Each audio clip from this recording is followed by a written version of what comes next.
جو بیچارے افورڈ نہیں کر سکتے وہ نہ دیں، وہ لے لیں۔ ہاں ظاہر ہے اللہ تعالیٰ نے بیلنس کیا نا، زکوٰۃ دینے والے جبھی اپنی زکوٰۃ دیں گے جب کوئی لینے والا بھی موجود ہو۔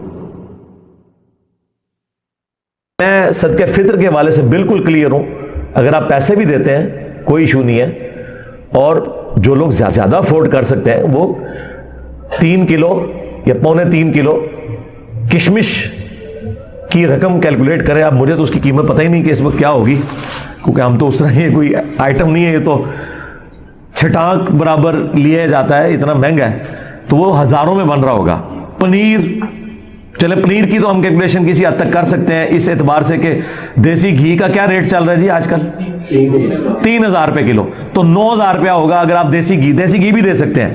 یہ بھی وہ ساری مصنوعات ہیں جو آپ کے کامن یوز میں ہیں۔ تو کسی کو زیادہ شوق ہے خرچ کرنے کا اور اسی مد میں، تو 9000 روپیہ ایک گھر کے فرد کی طرف سے بے شک دے۔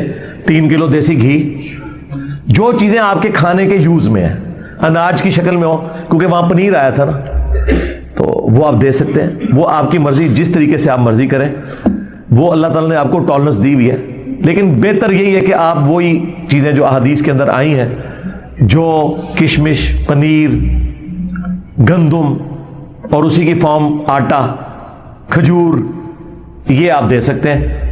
کھجور کی کیلکولیشن چلے آسان ہے، جو اچھی والی تھوڑی سی نارمل کھجور ہے وہ 600 روپے کلو ہے، تو 1800 بن گیا، چلے 2000 روپے آپ فیکس دے دیں۔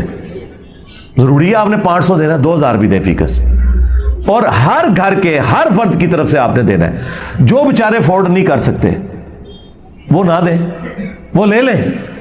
ہاں ظاہر ہے اللہ تعالیٰ نے بیلنس کیا نا، زکوٰۃ دینے والے جبھی اپنی زکوٰۃ دیں گے جب کوئی لینے والا بھی موجود ہوگا۔ ہاں تو وہ لے لیں اگر نہیں دے سکتے، لیکن اگر وہ افورڈ کر سکتے ہیں تو وہ اپنے سے غریب لوگوں کو دیکھیں۔ دنیا میں ہر غریب آدمی سے نیچے بھی کوئی غریب آدمی موجود ہوتا ہے، صرف آپ کو نظر نہیں آ رہا ہوتا کیونکہ آپ نے چشمہ اپنا لگایا ہوا ہوتا ہے۔ اس لیے مسلم شریف میں حدیث ہے، نبی علیہ السلام نے فرمایا ہمیشہ اپنے سے نیچے والے لوگوں کو دیکھو، یوں تمہیں اللہ کی نعمتوں کے اوپر قناعت نصیب ہوگی، صبر آ جائے گا۔ اوپر نہ دیکھو، اوپر کا تو اینڈ ہی کوئی نہیں ہے۔ اچھا اوپر جہاں دیکھنا چاہیے وہاں اوپر دیکھتے ہی کوئی نہیں، اور وہ ہے آخرت کے معاملے میں۔ ادھر کہتے ہیں بڑے گنہگار ہیں جی، کتنے نبی صلی اللہ علیہ وسلم انہاں دے صحابہ، ٹھیک ہے، یعنی وہ یہ کہہ رہے تھے اسی تے ابو جہل پڑھنا جے، سانو یہ نہ کہو کہ ابو بکر، عمر، عثمان و علی کے راستے پہ چلے۔ جہاں ہمیں کوشش کرنی چاہیے اعلیٰ درجے کی کہ ہم پیغمبروں کا پڑوس جنت میں حاصل کریں، وہاں کہتے ہیں اسی تے بڑے گنہگار ہیں، اور دنیاوی معاملات میں دوسری طرف چل پڑتے ہیں۔ یہ انسان اپنے آپ کو دھوکہ دے رہا ہوتا ہے۔